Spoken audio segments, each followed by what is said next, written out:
Dalam.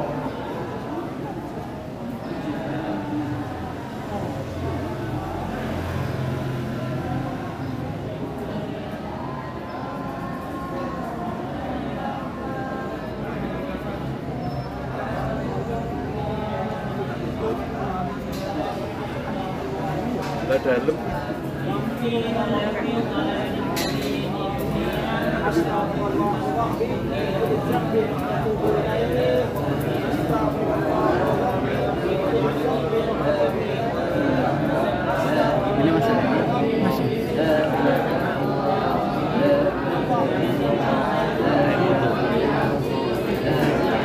Ya, foto ya. Ya, termasuk Prof nanti.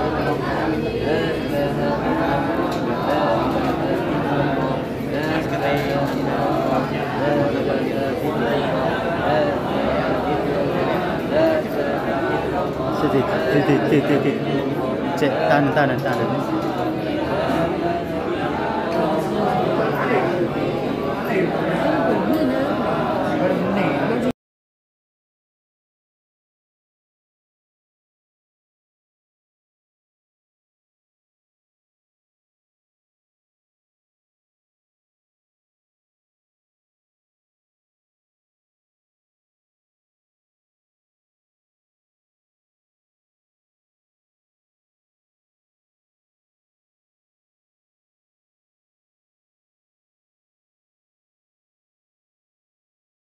Bismillah. Assalamualaikum warahmatullahi wabarakatuh. Waalaikumsalam. Salam sejahtera kepada kita semua. Saudara-saudara sekalian, dengan berbangga hati kami berada di Jalan Malik Ibrahim, Gresik, tepatnya di Aula Malik Ibrahim, bahwa pagi hari ini atau siang hari ini kami diterima oleh pengurus yayasan, yakni Bapak Dr. Taufik Haris sebagai ketua yayasan, dan sohib saya ini yaitu Bung Syahab Ali Idrus sebagai ketua pembina Yayasan Malik Ibrahim. Saudara-saudara sekalian, kebetulan kita di ruangan beliau, dan untuk itu secara singkat kami akan berbincang pandang dengan beliau-beliau berdua. Pak Dr.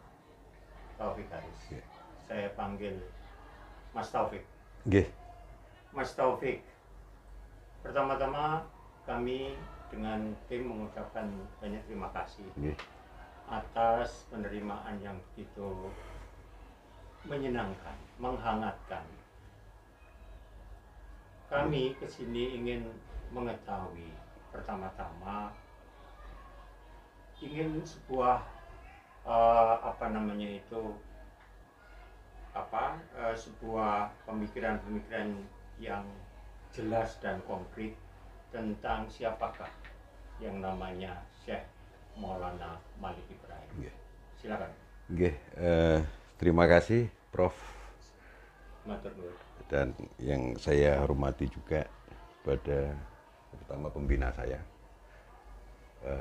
Bapak Syahab Ali Idrus dan semua kawan-kawan yang hadir di sini.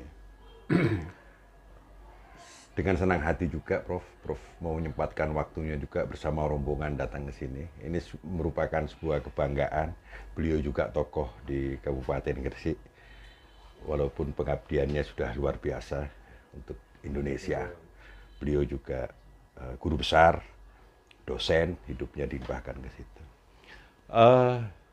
Kita kalau berbicara Syekh Maulana Malik Ibrahim, memang banyak sisi pandang yang selama ini banyak buku-buku terkait dengan profil Syekh Maulana Malik Ibrahim itu cenderung kurang kuat referensinya. Tapi sekitar hampir 15 tahun ke sini, apalagi 10 tahun ke sini dan sampai sekarang 5 tahun sekarang ini, luar biasa banyak para tokoh-tokoh sejarawan. Padahal yang dulu-dulu seperti ada 2 tokoh yang dibagi di Indonesia terkait masuknya Islam Saya bicara tokoh dulu, Siap. biar nanti saya sambungkan dengan siapa profil Syekh Maulana Malik Ibrahim. Ada dua tokoh, Prof. Di Indonesia ini terbagi dua. Ada tokoh-tokoh yang menjelaskan, atau pakar-pakar sejarah yang menjelaskan pendapat Islam masuk di Indonesia dimulai abad ke-7. Ya. Yang termasuk Pak Ukah Chandra Sasmita, Ya. yang baru meninggal almarhum. Termasuk Profesor Hamka. Haji Abdul Malik Karim Amrullah. Inggih. Nah, itu tokoh-tokoh di Indonesia, kecuali Vanler dan Haurani dan lain sebagainya. Kemudian ada tokoh yang kedua menjelaskan Islam masuk abad ke-13. Yang kalau dari Prancis, Monquity, termasuk tokoh di Indonesia Kiai Haji Agus Salim. Nah, itu beberapa tokoh-tokoh lagi. Nah, alhamdulillah dengan perkembangan referensi beliau-beliau sehingga penelusuran pendekatan siapa Syekh Maulana Malik Ibrahim dari berbagai serat, berbagai tulisan-tulisan ilmiah semua didasari basic melalui Syamsul Dhohiro. Karena Syamsul Dhohiro seperti di Indonesia berbicara tentang silsilah Rasul. Ini yang saya kaitkan dengan Wali Songo itu sebenarnya mulai dulu sudah ada. Sudah ada gitu. Nah, beberapa serat-serat dasar saya dalam Raffles, dia menjelaskan bahwa Wali Songo, terutama Syekh Maulana Malik Ibrahim, beliau adalah cicit jari Ali Zainal Abidin. Diungkapkan Ali Zainal Abidin. Nah, itu basic dasar referensinya, daftar pustakanya adalah Syamsul Dhohiro. Jadi situ. Nah, kemudian dari banyak penelitian, mereka yang terakhir adalah saat itu genealoginya Sunan Muria akhirnya juga nyambung sampai ke Syekh Maulana Malik Ibrahim. Itu sekitar tahun 2014 riset itu.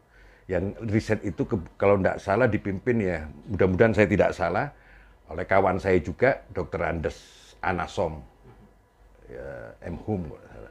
Beliau dengan beberapa tokoh-tokoh sejarawan, termasuk juga Habib Lutfi. Nah, seperti itu. Beliau Habib Lutfi Jakarta. yang di Pekalongan. Oh, di Pekalongan. Nggih. Ya, di Jakarta juga. Ya, di Jakarta. Watim Press. Ya, Watim Press.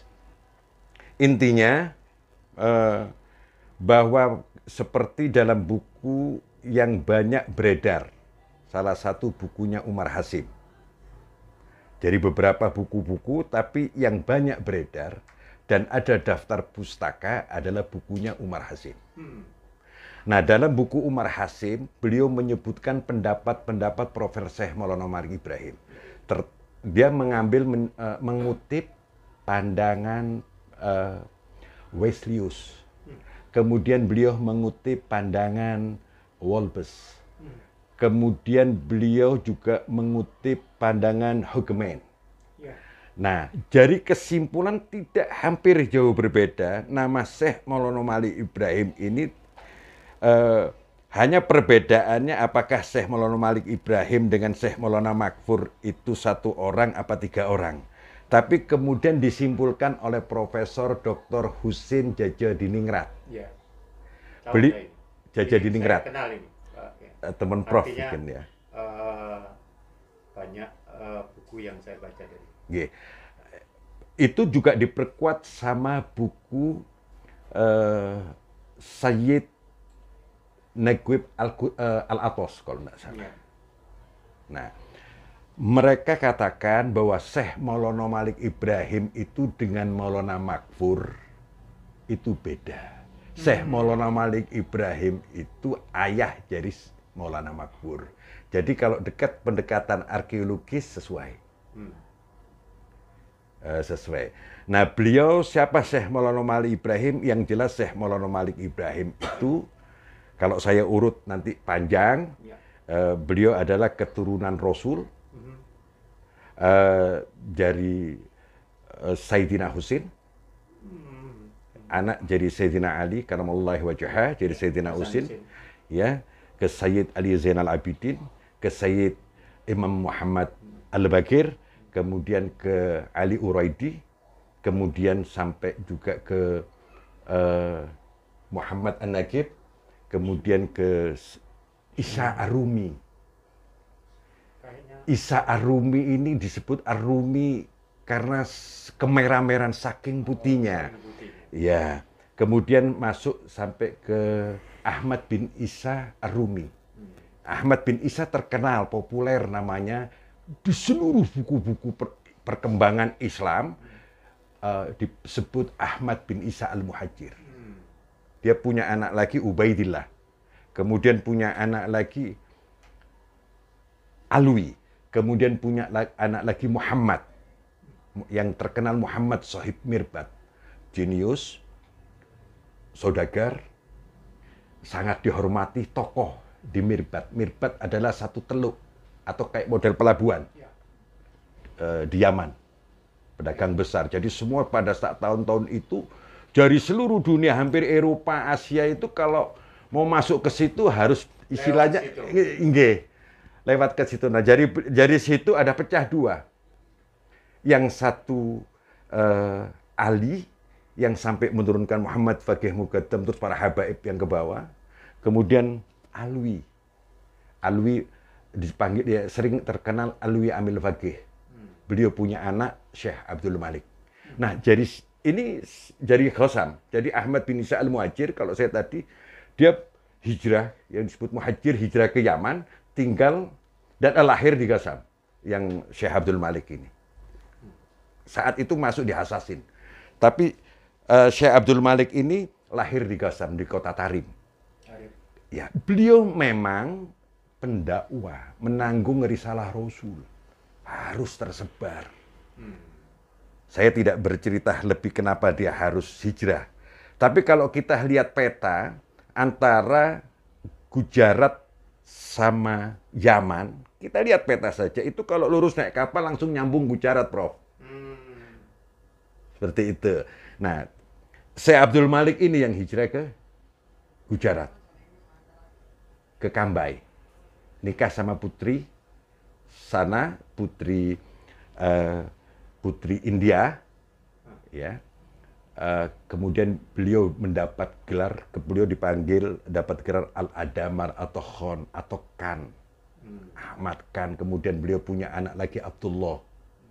Abdullah itu juga tokoh besar, imam besar di sana, sampai beliau juga berdakwah sampai meninggal juga di Pakistan yang dulu Islamabad. Kemudian beliau juga di situ punya anak Ahmad Jalaluddin atau Shah Jalal. Ini Shah Jalal. Nah, kemudian jadi Shah Jalal ke Jamaluddin Al-Akbar Al-Husain. Jamaluddin Al-Akbar Al-Husain ini punya anak 3. Yang pertama Barebat Zainul Alam. Ada yang mengatakan Jamaluddin Al-Akbar Al-Husain itu berangkat ke Kamboja, nikah dengan orang Kamboja, punya anak Syekh Maulana Malik Ibrahim. Berangkat sama Barebat Zainul Alam. Beliau Jamaluddin Al-Akbar Al-Husain ini meninggal di Wajo. Makamnya ada di Wajo. Di Sulawesi. Ya. Jadi Jamaluddin Al-Akbar Al-Husain ini juga punya anak, saudaranya Barebat Zainul Alam itu Ibrahim Asmoro. Sering dipanggil kalau di dalam buku-buku teks Arab itu Ibrahim Al-Ghazi. Orang India bilang Ibrahim Al-Ghazi, banyak di teks-teks itu. Nah, ini yang nurunkan nanti Sunan Ampel. Nah, terus sampai punya anak lagi Ali Nurul Alam yang sampai ke Sunan Gunung Jati. Jadi mereka ini satu cabang. Ya, Syekh Maulana Malik Ibrahim ini wali yang paling tertua. Dari Wali Songo. Nah, kayaknya profilnya seperti itu. Itu saya simpulkan dari berbagai perbedaan yang tidak bisa saya jelaskan secara detail. Tapi intinya seperti itu, bahwa Syekh masuknya Islam, ketika Islam masuk itu mulai abad ke-7 sudah. Zamannya dinasti Tenang, yang orang-orang Sayyid itu pindah masuk ke Sumatera itu sudah di abad ke-7 dan itu ada pendekatan arkeologinya. Saat itu kalau tidak salah di Jawa ada Ratu Sima Hokling. Ya, ya. Nah, jadi abad ke-7 Islam sudah dikenal di Indonesia. Tapi penyebaran Islam secara sistematik, secara sistem masuk kalau mau saya sebut sinkretisme, mempribumi melalui budaya dan juga melalui berbagai kecerdasan aulia. Saya tidak cerita laduninya ini. Tapi Allah ngasih lobus frontal ini sesuai dengan kebutuhan dakwanya kepada para wali. Nah, itu Syekh Maulana Malik Ibrahim, beliau dengan wali-wali yang lain itu kalau dihitung Islam masuk mulai abad 14. Jadi Islam melalui penyebaran Islam melalui Wali Songo adalah penyebaran Islam secara sistematik melalui edukasi dan lewat media sarana budaya dan seni mungkin ya. Lebih tepatnya melalui sarana budaya setempat. Kalau boleh saya potong. Okay. Islam itu dikembangkan oleh wali juga sama pedagang, betul? Beda. Begini, itu dari abad 13 jadi Snouk. Karena memang di Yaman itu ada dua tradisi yang menonjol menurut hasil riset. Yang menonjol, orang Yaman kalau tidak jadi mu'alim mengajar, dia berdagang. Gitu. Ketika dia meninggalkan kampung halamannya seperti nenek moyangnya semua, iya, pasti berdagang. Di sini media dagang itu adalah logik, kecerdasan logiknya Syekh Maulana Malik Ibrahim. Beliau bisa membaca mulai dari status setiap individu, setiap orang. Nah, jadi berdagang ini media untuk mengenal, introduction, mengenal lebih akrab, keakraban dan sebagainya untuk merakyat. Gitu. Kalau kepada raja bukan berdagang ini. Tapi kalau interaksi kepada masyarakat memang menggunakan media dagang yang terkenal, aulia-aulia semua. Terutama Syekh Maulana Malik Ibrahim dalam beberapa buku sejarah yang ditulis oleh kawan-kawan saya dari Win Malik Ibrahim. Dia menonjolkan stick out-nya itu Syekh Maulana Malik Ibrahim adalah media dakwanya adalah berdagang. Seperti dalam buku Umar Hasim dan beberapa buku-buku yang ditulis juga. Itu salah satu dari beliau juga sebagai tabib.